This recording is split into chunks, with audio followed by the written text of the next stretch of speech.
She thought she was just claiming a better seat on a crowded flight. A simple decision, one that many overlook. But what began as an entitled gesture would unravel into a shocking moment that left the entire cabin in silence. The man she dismissed wasn't just another passenger. He was someone with power she could never imagine. This story isn't about comfort, it's about the hidden cost of prejudice in plain sight. And when the truth finally surfaced, it left everyone asking, how far can arrogance go before reality strikes back? It was supposed to be another smooth day, the kind of day that spoke to years of hard work and discipline. James Carter had built a life many only dreamed of. As a black CEO in his mid-40s, he carried himself with the quiet confidence of someone who had fought for every inch of success. He wasn't born into wealth or privilege. His childhood was spent in a modest neighborhood where opportunity was scarce and doubt was constant. But through determination, sleepless nights, and an unshakable vision, he climbed from the bottom to the very top of his industry.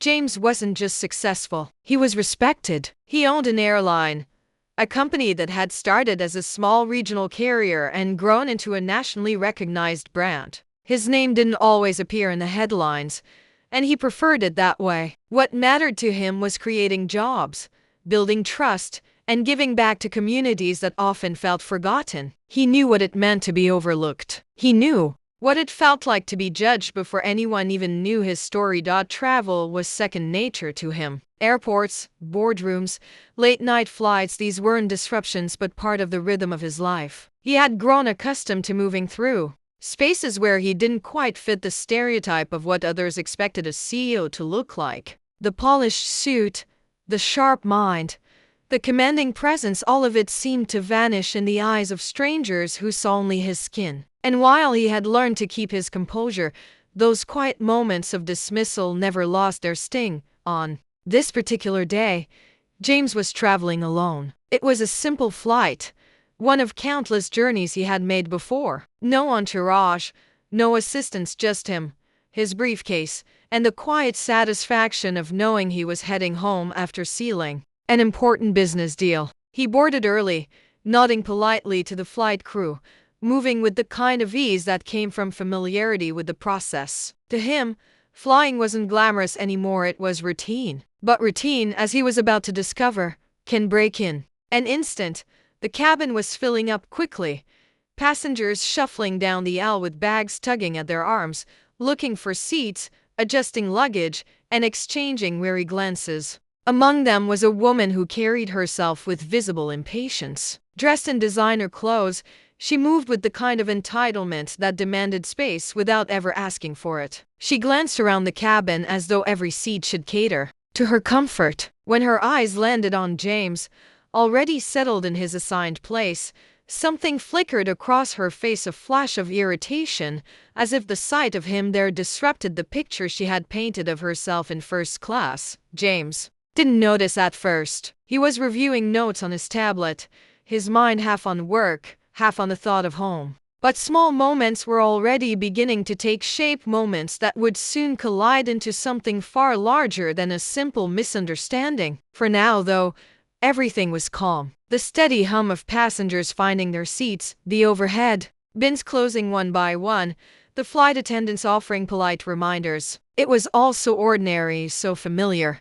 And yet, beneath that ordinary scene, tension was quietly building. Not the kind of tension passengers feel before turbulence, but something deeper, more personal. A storm born not from weather, but from judgment. It lingered unseen, waiting for its moment to erupt. James had lived long enough to know that prejudice often revealed itself in the most unexpected places, in boardrooms, in restaurants, on sidewalks. But on this day, at 30,000 feet in the air, he was about to face it in a way that would leave the entire cabin silent.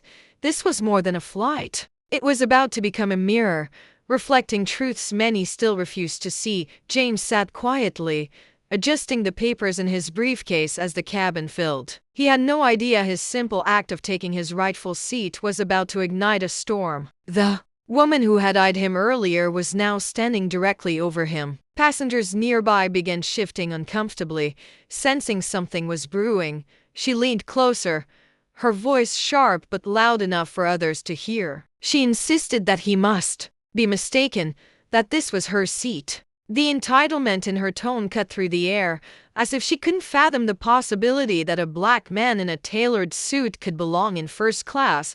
James kept his composure. He had dealt with subtle slights before doors closed in his face. Assumptions whispered under breath. But this wasn't whispered. This was public. The kind of moment that forced strangers to watch and silently decide where they stood.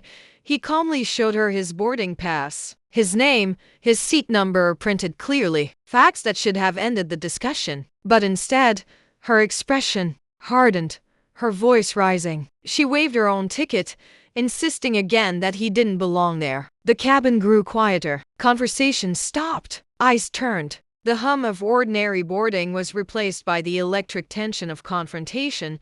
A flight attendant hurried over, attempting to mediate. The woman's complaint was simple but laced with venom. "He's in my seat." She said it as though James himself was the problem, not the numbers printed on paper. The attendant checked both tickets, her face tightening when she realized the truth. The woman's ticket was for the row behind close, but not the same. A simple mistake, one that most people would laugh off. But this wasn't about a mistake. It was about perception. Instead of apologizing, the woman scoffed. She crossed her arms, glaring down at James as though he had stolen something from her. The silence in the cabin pressed heavier. James could feel the weight of every pair of eyes, some sympathetic, some curious, and some quietly agreeing with her indignation. The flight attendant asked the woman to take her assigned seat. That should have ended it. But she refused. She demanded to be moved elsewhere. She muttered about standards, about comfort, her words slipping into phrases that carried an unmistakable sting. She never said the word directly, but everyone knew what she meant. James wasn't the image she expected to see in this section of the plane. James sat still, his posture unshaken, though inside, the familiar ache of humiliation burned. He had faced this too many times in hotel lobbies where people assumed he wasn't a guest, in boardrooms where others mistook him for the help. And now, here again, at 30,000 feet, his dignity was being challenged in front of strangers. The minutes dragged. The woman raised her voice again, demanding a supervisor, threatening to report the airline for allowing this kind of mix-up.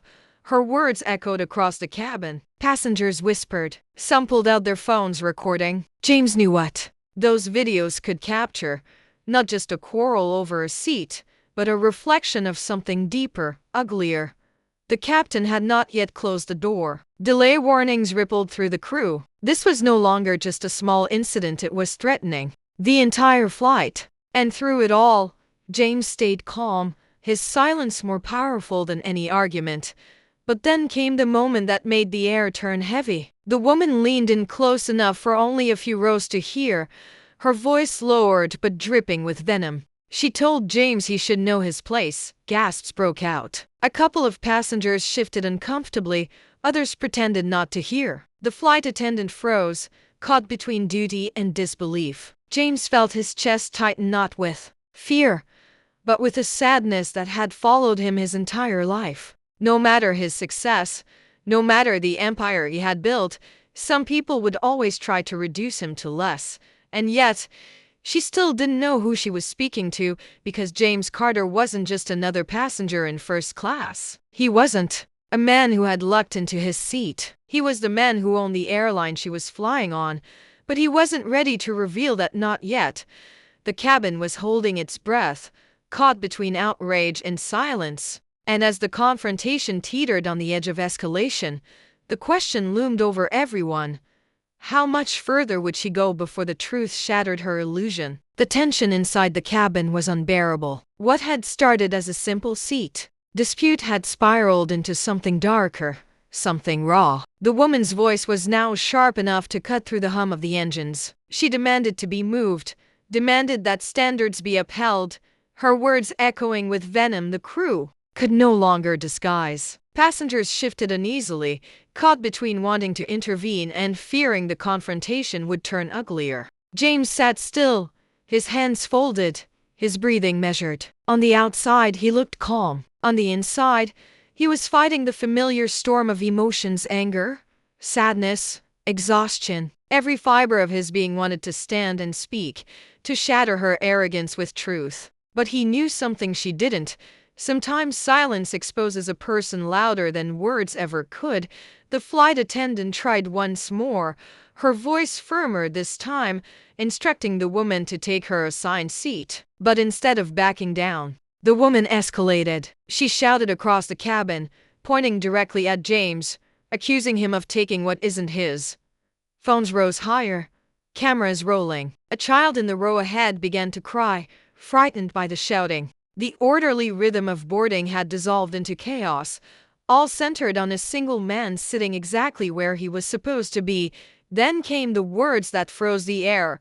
"Men like him don't belong here." Gasps, sharp inhales. A few people muttered in disbelief. The mask was gone, the pretense stripped away. It was no longer about a ticket, or a row, or even comfort. It was about race spoken aloud, undeniable. James felt the sting pierce deeper than any insult. Decades of hard work, every barrier he had broken, every glass ceiling he had shattered, reduced in an instant by a stranger who saw only his skin. His chest tightened, not out of fear, but from the weight of recognition. This was not new. This was centuries old. And now, here it was again, playing out in real time, in front of dozens of witnesses, 30,000 feet above the ground. The crew threatened to remove the woman if she refused to comply. Her face flushed with rage. She screamed about rights, about unfair treatment, twisting the narrative as though she were the victim. James sat silently,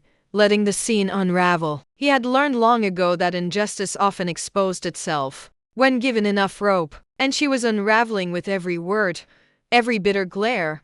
But then, just when it seemed the situation couldn't stretch any further, James stood. Slowly, deliberately. The cabin hushed instantly. Cameras focused tighter. Every eye locked on him.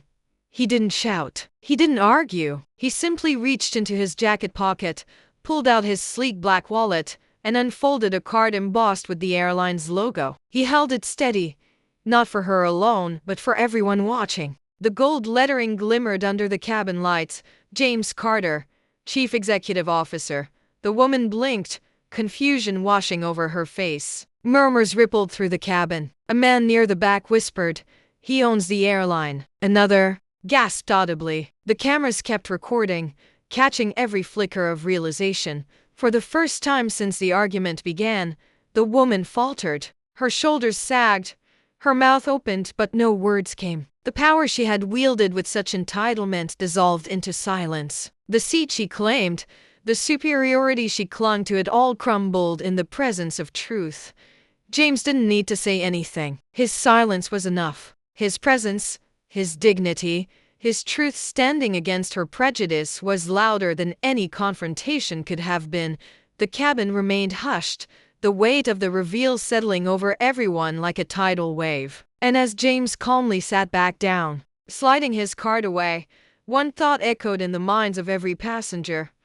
What happens when the person you try to diminish is the very one who holds the power you could never imagine? The cabin never felt the same after that moment. The reveal hung in the air, undeniable, unforgettable. The woman who had been so loud just minutes earlier now sat in silence, her face flushed with the heavy sting of humiliation. The crew escorted her to her assigned seat, and she shrank back into the row behind him, no longer demanding comfort, no longer commanding the space.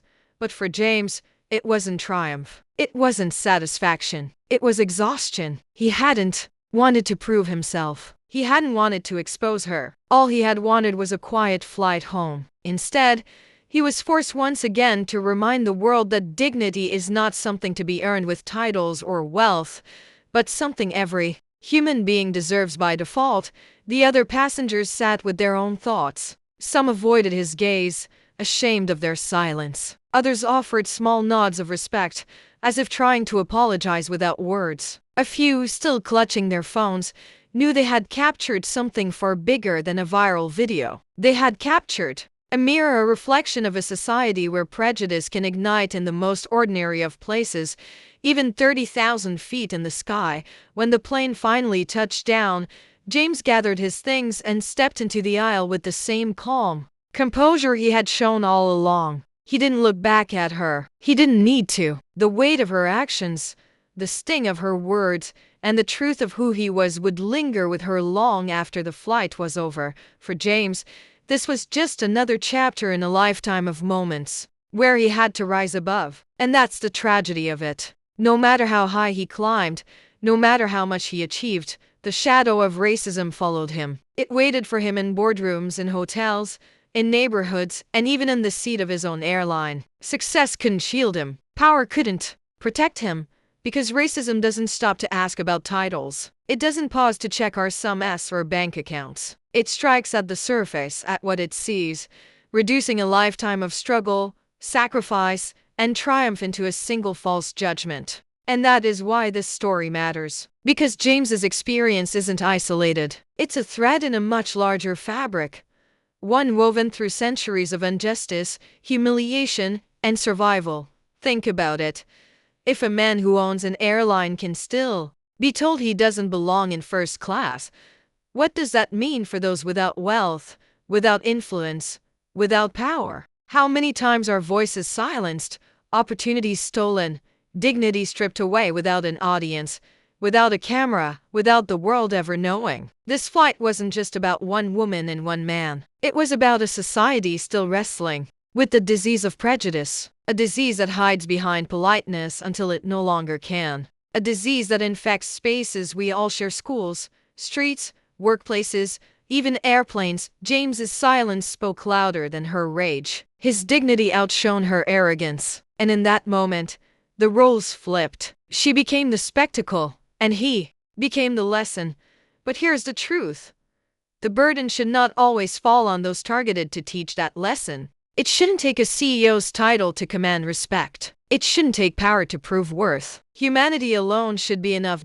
So as you sit with this story, ask yourself, how many more flights, how many more neighborhoods, how many more lives will be disrupted before we truly confront the prejudice that hides in plain sight? How many more humiliations will it take before dignity is given, not demanded? The next time you see injustice, the next time you witness arrogance dressed as entitlement, remember this flight. Remember James. And remember that silence, in the face of prejudice, always speaks, but it's your choice whether it speaks for justice or against it. Because in the end, the question isn't what James endured. The question is, what will you do when it happens?